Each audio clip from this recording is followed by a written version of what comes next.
chaque signal d'alarme. Sam garde toujours son calme. Crie très fort au moindre danger. Sam sera là pour te sauver. Sans hésitation, sans peur. C'est le pompier Sam, il fait notre bonheur. Le pompier Sam, toujours prêt à t'aider. Sam, c'est notre héros à nous. Bon, ouvrez ensuite la feuille et repliez-la encore une fois en diagonale. Pliez les lignes E, F et G, H pour fabriquer les ailes. Et ça y est, c'est prêt. Nicolas, l'as des pilotes, est enfin paré à décoller.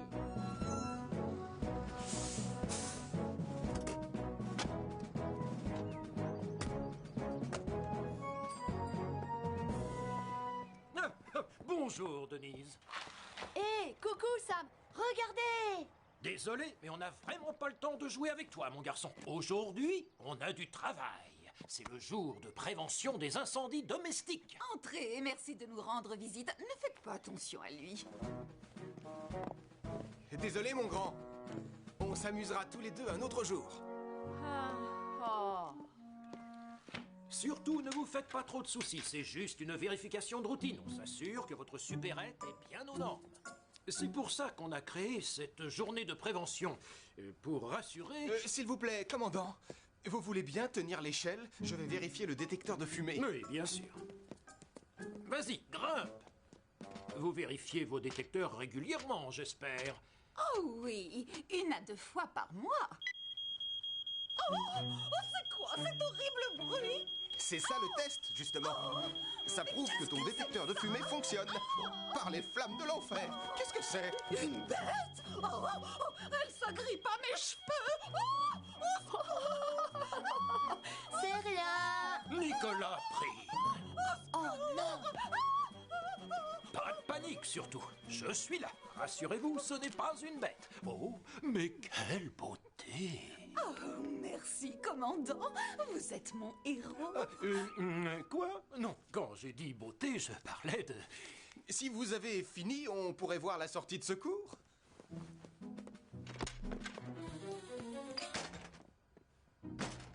Parfait. Cette porte s'ouvre tout à fait normalement. Le commandant Steele n'a aucun humour. Il doit bien y avoir quelqu'un dans cette ville qui apprécie les avions. Ah, la supérette m'a l'air d'être aux normes. Bravo. Mais tu devrais faire attention et ranger tous ces cartons vides ailleurs. Ce serait plus prudent. S'il y a un incendie, il pourrait propager le feu. Merci, grâce à vous, j'ai appris plein de choses. Laissez-moi au moins vous offrir une tasse de thé. Non, merci, Madame Prime. Il se fait tard et nous devons retourner à la caserne. On a plein de coups de fil à passer. En route, Sam.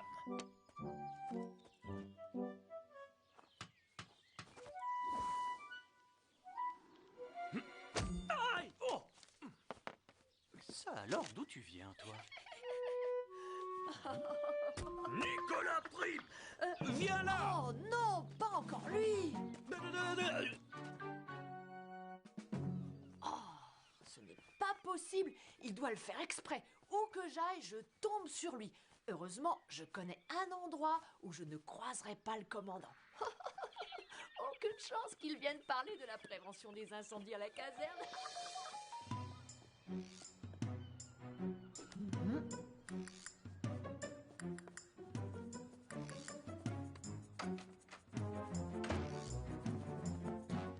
Ah, ce sera le plus beau de ma collection. Le grand pilote Nicolas Prime reprend les commandes. Il faut juste que je trouve un autre amateur d'avion. Je pèle, je tranche et je cours. Au dîner, ils vont goûter mon ragoût. Des patates, des carottes et plein de légumes. On fait cuire le tout jusqu'à ce que ça fume. Merci, public.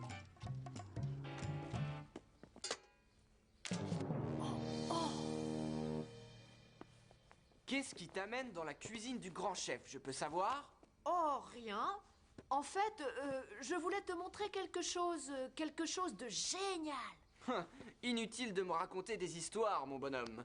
Je sais exactement pourquoi tu es venu. Ah bon? Oui, je sais à quel point tu raffoles des carottes. Moi? Allez, ne t'approche pas de ma casserole. Sors de ma cuisine. Allez, oust, Quoi? dehors. Mais non, non, pas du tout. Je n'ai pas... non, Je pèle, je tranche et je coupe. Au dîner, ils vont goûter mon ragoût. Des patates, des carottes et plein de légumes. On fait cuire le tout jusqu'à ce que ça fume.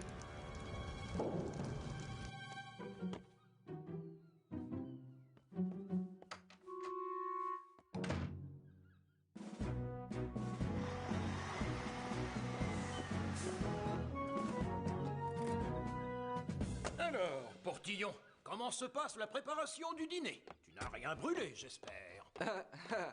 Je viens de mettre la casserole sur le feu. Le dîner devrait être prêt dans 1 heure. C'est parfait. C'est que ça donne fin à la prévention des incendies. Oh, ça alors! Oh, pardon, commandant Steele. Non, je vais me fâcher. Hé, reviens ici tout de suite. Il est pas mal cet avion aussi.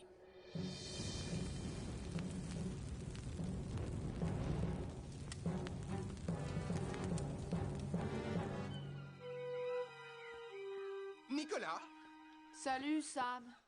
alors, tu t'amuses avec tes petits avions en papier? Pas du tout. Dans cette ville, à part moi, personne n'a l'air d'aimer les avions en papier.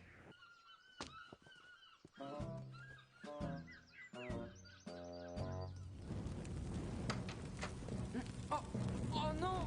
Un incendie! Où est le téléphone? Le numéro! Ici les pompiers, qu'est-ce que je peux faire pour vous? Il y a le feu! Il y a le feu!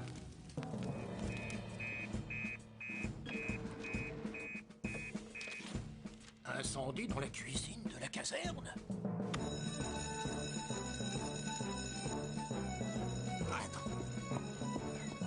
Sam! Sam! Il y a le feu dans la cuisine! Incendie dans la cuisine de la caserne? C'est affreux!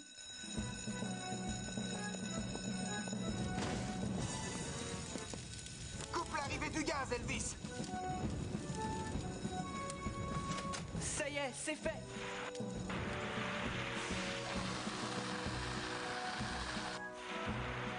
Mais enfin, Elvis! Il y avait un extincteur juste à côté de la sortie de secours! Pardon, chef, j'ai perdu mon sang-froid. Comment va mon ragoût? Oh, tu as déjà carbonisé le dîner, mais jamais à ce point-là. Les pompiers sont censés éteindre les incendies, Portillon, pas les allumer, surtout le jour de la prévention des feux. Mais je ne sais pas ce qui s'est passé. J'ai trouvé un indice très intéressant. Un avion en papier? Il va peut-être nous dire qui est le coupable. Sûrement. C'est une lettre et il y a un nom écrit. À ce cher commandant Steele. Oh! Alors ça, pour une surprise, c'était vous? Non, pas du tout! C'était Nicolas! Nicolas Prime! Pardon, c'était un accident. J'essayais juste de trouver quelqu'un qui aime les avions en papier presque autant que moi. Et je vois, peut-être que je devrais parler à ce garçon, Sam, pour le remettre sur le droit chemin. Qu'en penses-tu? Bonne idée, chef. Oh, pauvre Nicolas. C'était sûrement un accident. Pourvu que le commandant ne soit pas trop sévère avec lui. Ne t'en fais surtout pas. Je te parie que le commandant et Nicolas vont vite trouver un bon terrain d'entente. La première règle quand on joue aux avions en papier, c'est de faire attention où on les envoie. Bon, admire un peu le champion. Ah. Bravo! Et maintenant, je vais tenter un tonneau. Yep. Wouh! Toutes ces figures, vous pouvez me les Mets apprendre? bien ton bras en arrière, comme ça. Oui, voilà. Bravo.